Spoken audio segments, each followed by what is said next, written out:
YouTube সফটওয়্যারটা double click করে open করতে হবে। এইরকম একটা ইন্টারফেস আসবে, ফাইলে ক্লিক করেন, ফাইল থেকে নিউ মডেল, কোথায় ক্লিক করবেন, নিউ মডেলে ক্লিক করবেন।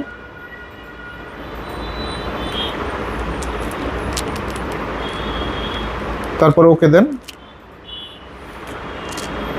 ওকে দেওয়ার পরে এইরকম একটা ইন্টারফেস আসবে, number of grid line x direction, number of grid line y direction. X ডিরেকশনে কয়টা গ্রিড লাইন আছে বলেন তো? 7টা, 7 দিয়ে দেন। ওয়াই ডিরেকশনে কয়টা গ্রিড লাইন ছিল আমাদের কলাম লেআউটে? 4। ওকে। তারপর কোথায় ক্লিক করতে হবে? Custom grid spacing, edit grid data. এখান থেকে ডিসপ্লে গ্রিড ডাটা স্পেসিং, একটা গ্রিড থেকে একটা গ্রিডের আমরা স্পেসিং জানি, দূরত্ব জানি। মেজারমেন্টগুলো বসায় দেন।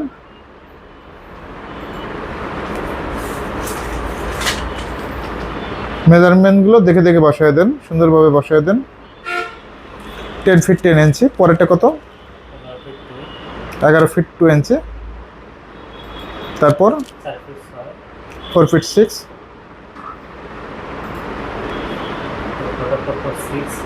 তারপর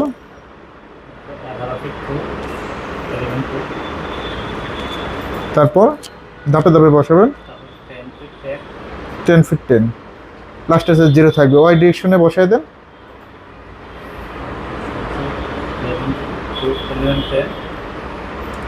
ওকে।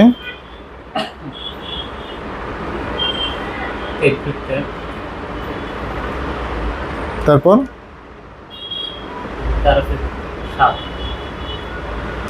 13 ফিট 7 ইঞ্চি। ওকে। তারপর বাবল সাইজটা চেঞ্জ করেন, 40 করে দেন। ওকে দেন। তারপর আমাদের কি করতে হবে? নাম্বার অফ স্টোরি কত তলা করবেন? তো 8 দিবেন। একটা হলো শর্ট কলামের জন্য, একটা সিঁড়িঘরের জন্য 8। আর একটা ফ্লোর থেকে একটা ফ্লোরের হাইট 10 ফিট। আর বটম স্টোরিটা 8 ফিট ধরেন।